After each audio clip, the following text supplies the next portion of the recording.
বাজেটটাতে জনগণের আশা আকাঙ্ক্ষার প্রতিফলন ঘটায়নি, বরং আমরা চরমভাবে হতাশ এবং আমরা উদ্বিগ্ন প্রকাশ করতেছি।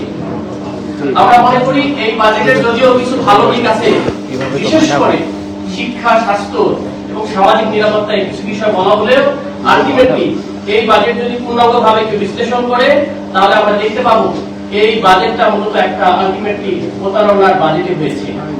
আপনাদেরকে কয়েকটা পয়েন্ট আমি কথাগুলো তুলে ধরার চেষ্টা করব। এক নম্বর, এই যে বাজেটের যে আকারটা রয়েছে এটা কমপ্লিটলি একটা কাল্পনিক ইউটোপিয়ান হয়েছে।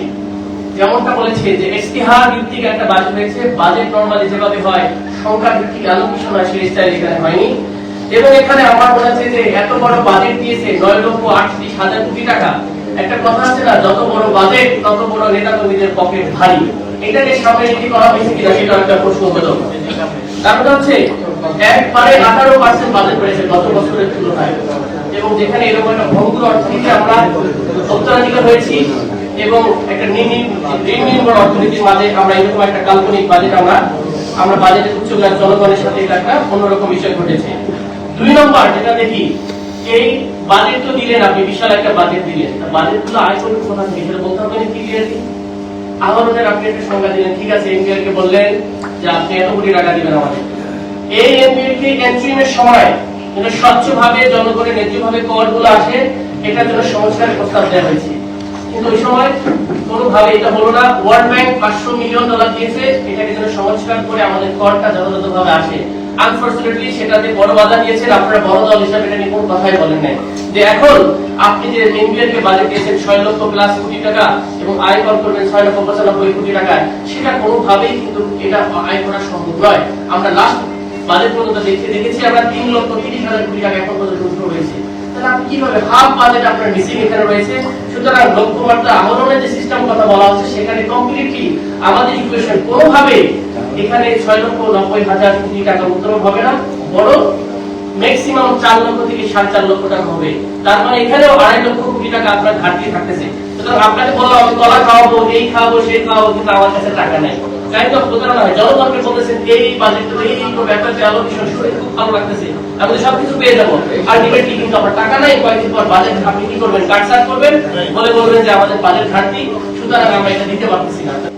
3 নম্বর যেটা আছে, বাজেট ঘাটতির সাথে যে ব্যাংক ঋণের একটা ইস্যু আছে, দেখবেন আপনারা আয়ের সোর্সের ক্ষেত্রে এটাকে বলে ক্রাউডিং আউট অফ, এটা ইফেক্ট আছে। এটা একটা সিস্টেম হলো, আমরা বলছি 2 জায়গা থেকে ব্যাংকিং ঋণ নিব আমরা। হ্যাঁ, কোথা থেকে ঋণ নেবেন? একটা হচ্ছে ইন্টারনাল, একটা হচ্ছে এক্সটার্নাল। আপনারা জানেন কি না, আমাদের কিন্তু প্রায় 10 লক্ষর অধিক কোটি টাকা বৈদেশিক ঋণ রয়েছে, আর এখানে লোকাল রয়েছে 8 লক্ষ কোটি টাকা ঋণ ব্যাংকিং সেক্টর থেকে নিয়েছে।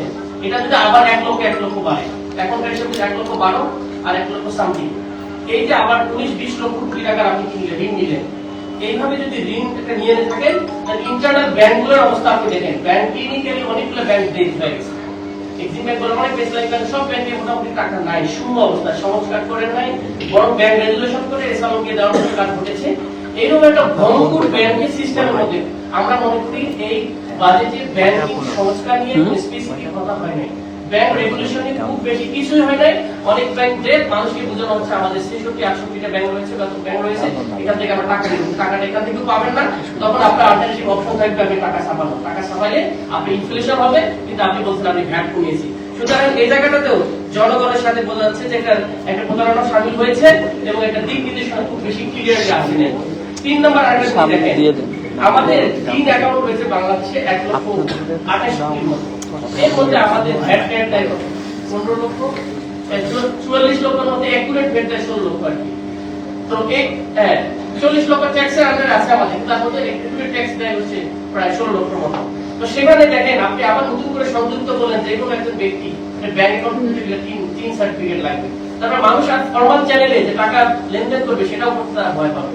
তার মধ্যবিত্তরা অনেক লো ইনকাম, তার ট্যাক্সের ভয়ে তারা করবে না। তার ইনফরমাল ইকোনমি যদি বেশি হয়ে যায়, আপনি আলটিমেটলি গভর্নমেন্ট কিন্তু অন্য জায়গায় আমাদের ইকোনমিতে বিনিয়োগ আসবে না, কারণ ব্যাংকে টাকা নেই, মানুষ টাকা রাখবে না। সুতরাং এটা একটা অনেকের জন্য সমস্যার কারণ হিসেবে দাঁড়াবে। আরেকটা বিষয় আমাদেরকে জানা দরকার, সেটা হচ্ছে ছোট ব্যবসায়ীরা এটা উৎস কর দেওয়া হয়েছে 0.25, বলছে আগে টাকা কেটে নেবে, আপনার কাছে যদি বুঝে আসলো ওখানে আগে 20% ব্যবসায়ীদের সমস্যা হয়ে যাবে। তারা তো মানে যত ছোট হোক না কেন, কিন্তু ক্ষুদ্র ব্যবসা এক্সপান্ড করার ব্যাপারে আমাদের কথা ছিল, সেখানে আমরা দেখলাম যে সেখানে উচ্চ কর দেওয়া হয়েছে, সেটা আমরা মনে করি তীব্র বিরোধিতা করতে, সেটা কোনোভাবে করা উচিত না। আরেকটা ইন্টারেস্টিং, আপনার ঢাকা শহরে বসবাস করলে এভারেজ আমরা বিভিন্ন সোর্স থেকে রিসার্চ দেখি যে মিনিমাম 36,000 টাকা লাগে জীবিকা মিনিমাম থাকার জন্য, জীবিকা কস্টলি। সেখানে আমরা বলেছিলাম 4 লক্ষ 4.5 লক্ষ টাকা নিচে কোনোভাবেই, যেটা আমাদের কর্মুক্ত আয় সীমা, সেটা দেওয়ার কথা ছিল, কিন্তু আমরা গভর্নমেন্টকে দেখলাম মাত্র 25,000।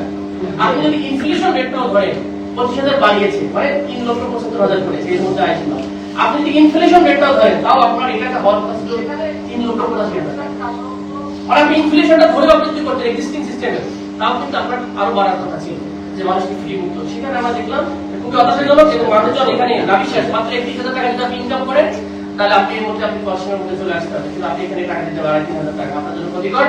অনেক লোক চাইল্ড দোকানদার হতে পারে, বাইরে বলতেছিল যে তারা 1 লক্ষ টাকা ইনকাম হতে পারে, কিন্তু ব্যাংকিং চ্যানেলে ইনকাম করে না, আপনি ফর্মাল চ্যানেলে করেন। সুতরাং 31,000 টাকা ছোট একটা, আপনি অফিসের কর্মকর্তা, আপনি প্রাইভেট কর্মকর্তা, একটা ব্যাংকিং চাকরি সাংবাদিকতা করেন, ফর্মাল চ্যানেলে লেনদেন করেন, আপনাকে কিন্তু ট্যাক্স দিতে হবে। ইনফর্মাল চ্যানেলে 1 লক্ষ আয় করতেছেন, কিন্তু আপনি ট্যাক্স না দেন। সুতরাং এটাকে একটা আমরা মনে করি অনেক থেকে জুলুম হবে, এই করটাকে কোনোভাবে বাড়ায় অবশ্যই 4.5 লক্ষ নিয়ে যাওয়া উচিত। আরেকটা বিষয় আপনারা দেখবেন, দেশের অর্থনীতিতে আমাদের টাকা পয়সা লক্ষ লক্ষ কোটি টাকা হয়েছে, এই কালো টাকা সাদা করার ব্যাপারে স্পষ্ট কোনো বক্তব্য আপনি দেখতে পাবেন না। আমরা মনে করি এটা জাতির জন্য একটা খুবই খারাপ অশনি সংকেত, যে টাকা লেনদেন হয়ে যাবে, বাইরে যাবে, আবার এসে সাদা হয়ে যাবে। আমাদের এখানে কোনো ধরনের, এটা নৈতিকভাবে আমার সমস্যা, রাষ্ট্রীয় অর্থনৈতিকভাবে আমার সমস্যা। তো ওভারঅল যদি আমরা দেখি, এই ছিল মোটা দাগে আমাদের মেইন জায়গাগুলোর ক্রিটিক। এছাড়াও বিভিন্ন অ্যালোকেশন দেওয়া হয়েছে, কিন্তু আমরা সেগুলোর ইমপ্লিমেন্টেশন সম্পর্কে, ধরেন আমরা শিক্ষা খাতের সর্বোচ্চ বাজেট দেওয়া হয়েছে, কিন্তু শিক্ষার অবকাঠামো উন্নয়নের বাজেট না শিক্ষার মান উন্নয়নের বাজেট, এইটা কিন্তু আমাদের জানা উচিত। স্বাস্থ্য খাতের বাজেট দেওয়া হয়েছে, সেটা কি স্বাস্থ্যের অবকাঠামো উন্নয়নের বাজেট, নাকি অনেকগুলো ডাক্তার নিয়োগ, আমাদের বিভিন্ন ধরনের যেটা আমাদের মান উন্নয়ন করে স্বাস্থ্যে, সেটার বাজেট, সেগুলো আমরা দেখা রেগুলার ইমপ্লিমেন্টেশন কেমনে হবে এবং দুর্নীতি রোধ কিভাবে করবে, সেগুলোর ব্যাপারে ওভারঅলি আমরা মনে করি আরো বেশি একটা সুন্দর বাজেট হতে পারতো। কিন্তু সব মিলে যদি আমরা ক্যালকুলেশন করি, বাজেট 9,40,000 কথা আমাদের বাজেট দিয়েছে, আয় হয়েছে আপনার বলতেছে আমাদের এত টাকা, আসলে আয় হবে 5 লক্ষ কোটি টাকা। সুতরাং আপনি ওভারেজ 4 লক্ষ কোটি টাকা ধরেন যে 45% of the budget you will never have allocation, টাকা আসলে দিতে পাবেন না। তাহলে আপনি সেই বাজেটটাকে আপনি কি বাজেট বলবো, যেটা আপনাকে বলেছি একটা প্রতারণার শামিল বাজেট, কারণ আপনার আয়ের সাথে আয়ের কোনো সোর্স ক্লিয়ার না। সব মিলে আমরা এনসিপির পক্ষ থেকে মনে করি জুলাই পরবর্তী বাংলাদেশের একটা চমৎকার বাস্তবসম্মত বৈষম্যহীন একটা বাজেট হওয়ার কথা ছিল, সে জায়গায় একটা ইস্তেহার নির্ভর মানে পাপা বলি সর্বস্ব একটা বাজেট হয়েছে। আমরা এই বাজেটের তীব্র সমালোচনা এবং প্রতিবাদ জানাচ্ছি।